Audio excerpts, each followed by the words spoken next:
All right, what's going on, you guys? Nick here with Nick Strength and Power. So I wanted to continue my series on pro wrestlers that also had crazy physiques or that were also bodybuilders, either prior to or after being pro wrestlers. So I'm going to do this video on Achim Albrecht. This guy was a bodybuilder, and he was also a WWF wrestler, and his name was Brakkus in the ring. So as a pro wrestler, he wrestled for USWA, ECW, and of course WWF. But prior to becoming a pro wrestler, he was actually an IFBB pro bodybuilder, and he's actually the only WWF or WWE wrestler to have stepped on an Olympia stage. So obviously with the WWE, we've had a lot of crazy wrestlers that have had insane physiques like Scott Steiner, Lex Luger, Batista, John Cena, Triple H. All these guys had fantastic physiques, but none of them were pro bodybuilders, and certainly none of them ever stepped on an Olympia stage. Now, probably the closest thing to an actual successful bodybuilder that became a wrestler would be Tony Atlas.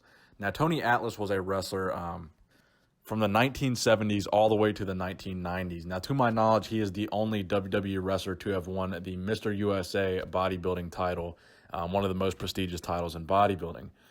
But he never stepped foot on an Olympia stage.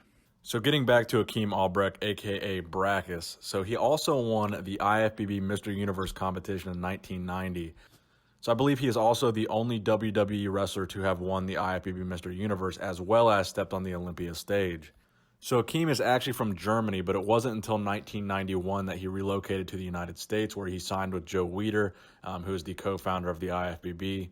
And that's when he began to appear in Flex Magazine, Muscle and Fitness, and that's probably where he got noticed in terms of pro wrestling, was getting that exposure from the magazines as a bodybuilder. So that same year, he would compete in the 1991 Mr. Olympia, where he would place in the top 10. So he actually placed 9th at that year's Olympia.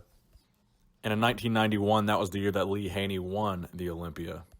Then actually what is maybe more impressive was he competed in the 1992 Arnold Classic. Now, for those of you who don't know bodybuilding, the Arnold Classic is basically the second biggest and most prestigious show in bodybuilding, and he placed 4th at that show. So he placed within the top 6 at a major bodybuilding show. But then in mid-1992, after the Arnold Classic, he actually tore his bicep doing the preacher curl exercise. You can actually see that in a lot of the photos of him in the wrestling ring. You can tell that one of his biceps has been torn, and that's essentially what kept him from competing at the Olympia that year, and ultimately what led him to kind of decrease in his placings a little bit as an IFBB pro. He would go on to do the Arnold Classic again in 93 and 94, and both of those years he would place within the top 10, even with that torn bicep.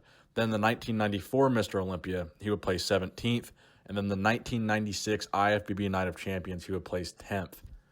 And probably one of the most noteworthy things about this guy was his conditioning. He had insane conditioning. And again, for those of you who don't know bodybuilding, conditioning is essentially how lean you can get and how detailed your muscle looks on stage.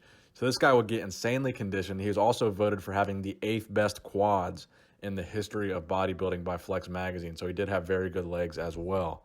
So Achim would begin his career as a pro wrestler in 1996 with the WWF. Then he would bounce back and forth between the WWF, ECW, USWA, and then in the end he would compete with Stampede Wrestling, and he would retire in 1999 due to injuries he sustained.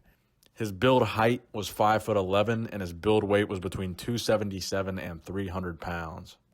So I hope you guys enjoyed the video. I thought it would be a fun little piece of trivia here because he is probably the most successful bodybuilder ever to have come through the WWF, placing very highly at the Olympia and the Arnold Classic and winning a major title like the Mr. Universe. I don't think any other person to come through the WWF or pro wrestling in general has duplicated that feat. So let me know what you guys thought of the video in the comment section below. Please give the video a thumbs up if you enjoyed it. Nick Strength and Power, signing out.